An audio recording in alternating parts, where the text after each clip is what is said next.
O vesolju in z njim povezani kulturi in neobstoju Slovenske vesoljske agencije, komentar dneva, Dragan Živadinov.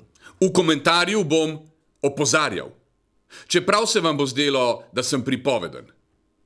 Zato bodite pozorni, opozarjal vas bom. V vse smeri, brez podrobnosti, tako da boste lažje vstopili v tisto, kar je najtežje, v enostavno. In da pri tem ne boste medijsko zlorabljeni in da tudi sam ne bom zlorabljen. Gremo. Izteka se desetletje nič 21. stoletja.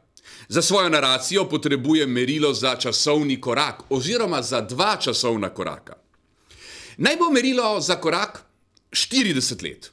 Pred 40 leti je Apollo 11 pristal na našem naravnem satelitu.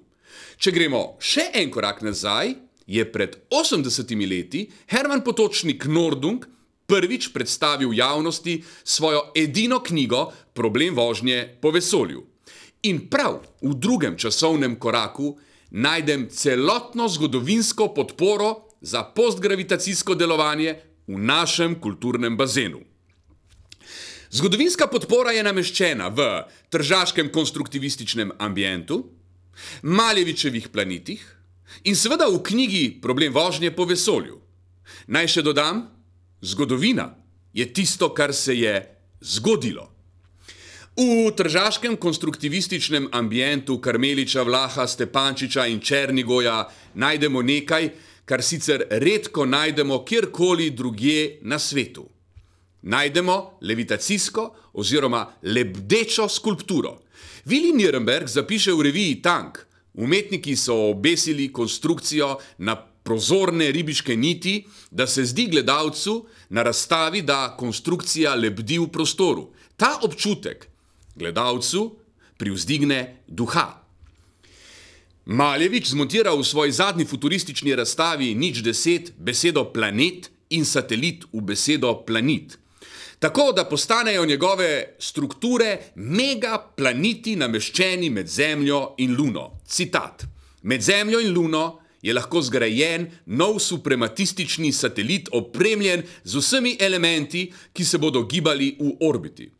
Herman Potočnik Nordung v svojem geostacionarnem satelitu, v prvi arhitekturi namenjeni za vesolje nasploh, postavi teze za večgeneracijsko potovanje. Naj citiram trojnega doktorja Jurija Baturina: točno tako, kot Potočnik opisuje polet, sem sam poletel v vesolje dvakrat. Konec citata.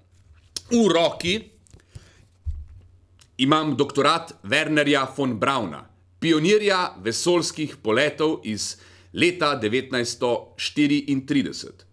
Doktoriral je z 22 leti. Osnovna referenca doktorata je Herman Potočnik Nordung oziroma Problem vožnje po vesolju. Seveda se že sprašujete, kje v pripovedi je opozorilo komentarja. Bom neposreden. Če bi ta hip začela delovati pisarna Slovenske vesoljske agencije, bi zamujali 50 let. Pa smo bili že pred 2 korakoma v kulturnem vzorcu pred časom. In čisto na koncu.